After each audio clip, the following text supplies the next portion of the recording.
This is Gabriela on the scene today with Talk Network Radio. We have a real treat for you just around the corner, and that is Empowered Living with Jeff Byrd. Jeff is the owner of Jeffrey Byrd Coaching, and he will be coming to you weekly to teach you more about empowered living. Now, let's join Jeff already in the studio.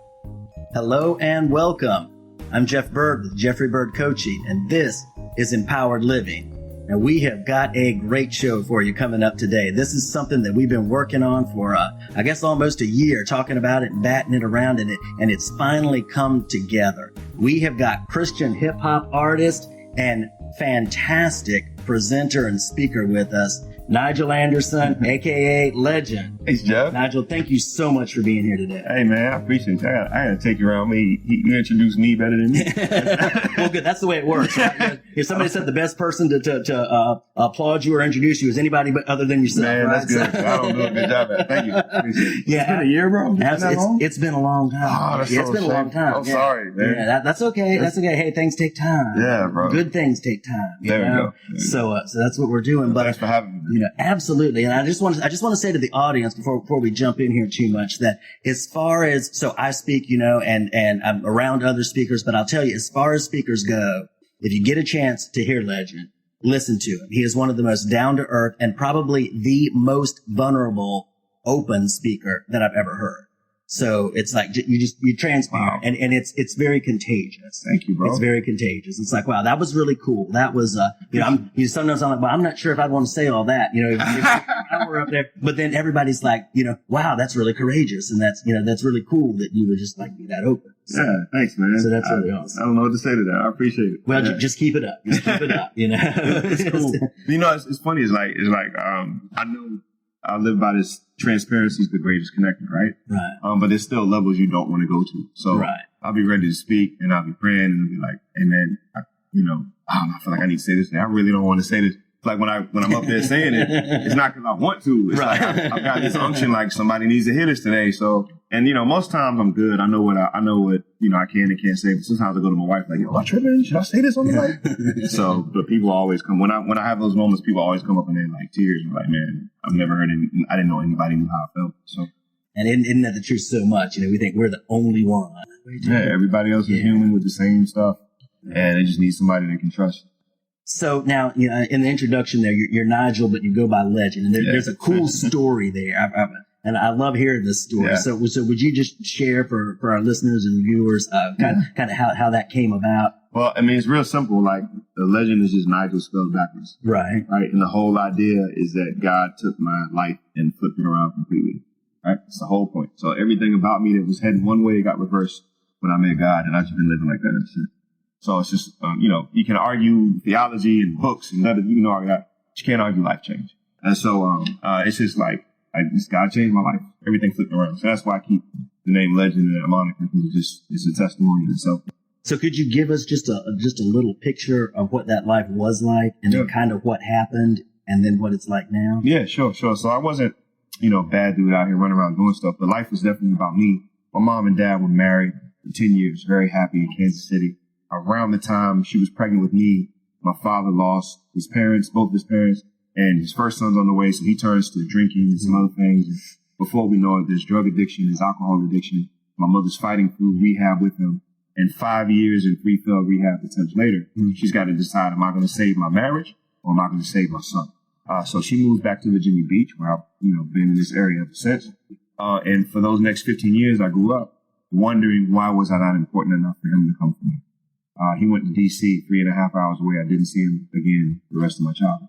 And so there's that struggle of value and why am I not important and how do I find that? So as a young man, I remember the moment when it kind of broke for me was he did call every once in a while. My mom would normally protect me because he called drunk. She didn't want me to have to hear that. But one time he got through and he called and he's like, hey, I bought a cherry red Mustang. I'm coming to pick you up on such and such a date. Be waiting for me. We're going to make up for lost time.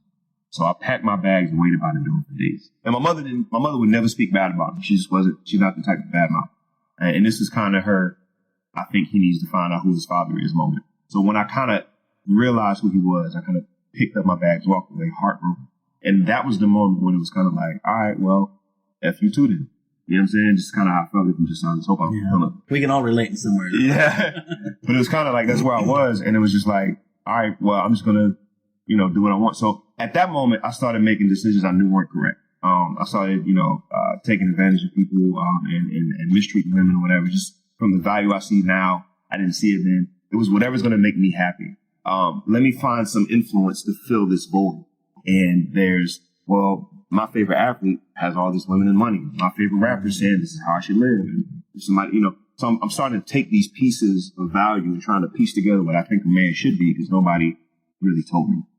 And that resulted in just me behaving in ways I knew I wasn't supposed to. And it became a find happiness by any means necessary. It doesn't matter who you hurt along the way kind of situation. And, like I said, I was a nice guy. I would call myself moral, but there just was no framework to decide where my morality came from, so I could do whatever made me happy. And that's where we get without a transcendent value system. When I met Christ, it changed drastically. At age 20, my father wrote me a letter and said, I would like to see you and apologize for being absent. And I can still see that letter on a yellow legal pad. I can see it in my head right now. And he came down to Virginia Beach. We had dinner. We had a great time. We laughed, we joked. At the end, he said, would you forgive me? He reached out for a hug. And I pushed him because all that anger came back. He said, don't touch me. And for 9 months, he was trying to get it together, and call me, and son, please be me. And I wouldn't give it to him because this was my chance to get him back. But 9 months into it, man, I'll say this. I was doing insurance. I dropped out of college. I was selling insurance, and I was talking to some young guys trying to coach them on something. And this lady walks up to me while I'm talking to these guys. And this is about 6 months into my getting my dad back to revenge mode. This lady walks up to me and she says, look, I don't know what's going on, but God told me to come over here and tell you, if you don't let go of whatever that hate is in your heart, you will never make it in his kingdom out. And she walks off. And I'm like, yeah, that was mad rude. Fast rude. Yeah. No, it's rude. But a couple months after that, I gave up and I called him and I said, I forgive you. I love you. Let's figure this out. And after that, if you ever have the chance to forgive somebody, it's the most freeing feeling in the world to be able to forgive somebody. No amount of apologies will make this right. There's grace you can't pay for, right? So I did that. I told him I forgive him.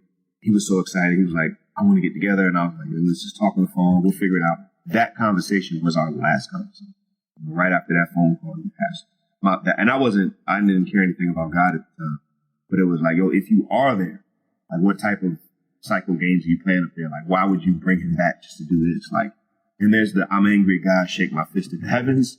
Or there's the, do you care that much about reconciliation that you would keep him alive so we could get this moment? Are you really in control of this? And the way I'm looking at my life, I'm not in control. I'm doing stuff. I'm bulling the China shop in some areas, just messing up, burning bridges. I decided one day, man, I was crying. I was in tears. Like, what is life about? And I just hit my knees. God, I give up. I'll chase you to the end of my days if you show yourself to me. That moment, everything about what I wanted, everything about what I desired to chase, everything about who I desired to be, who I thought I was supposed to be, changed. And I just wanted to be with God. We were talking about being in the box before we started the show. Yeah, we're in this box and there's nothing and nobody else in this box to satisfy. Right. You know, it's, it just doesn't work. If the box worked, we would have found the answer a long time ago.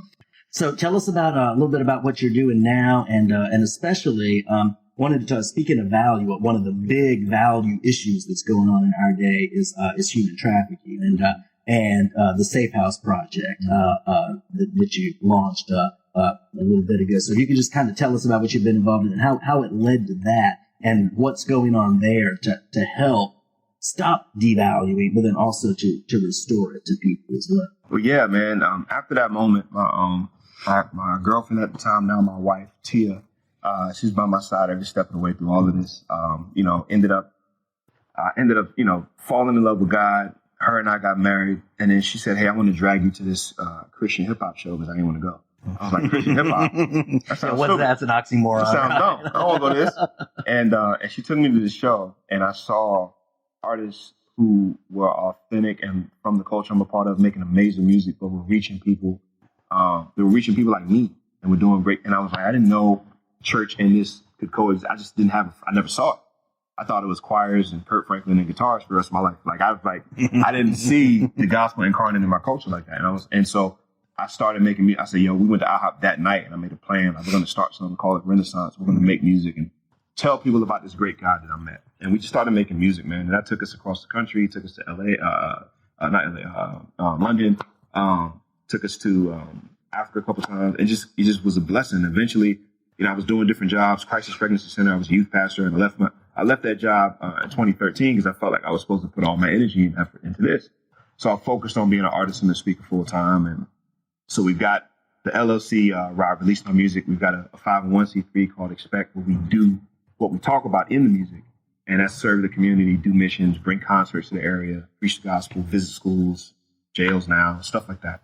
But then, and the whole messaging is that the value that you don't see in yourself, God sees in you, and you're important to God. And we're going through all this trouble just to let you know you matter. And young woman, I don't care what you heard some artists say about you on the track or what somebody told you to your face. Young man, I know you don't think that you can do better than this.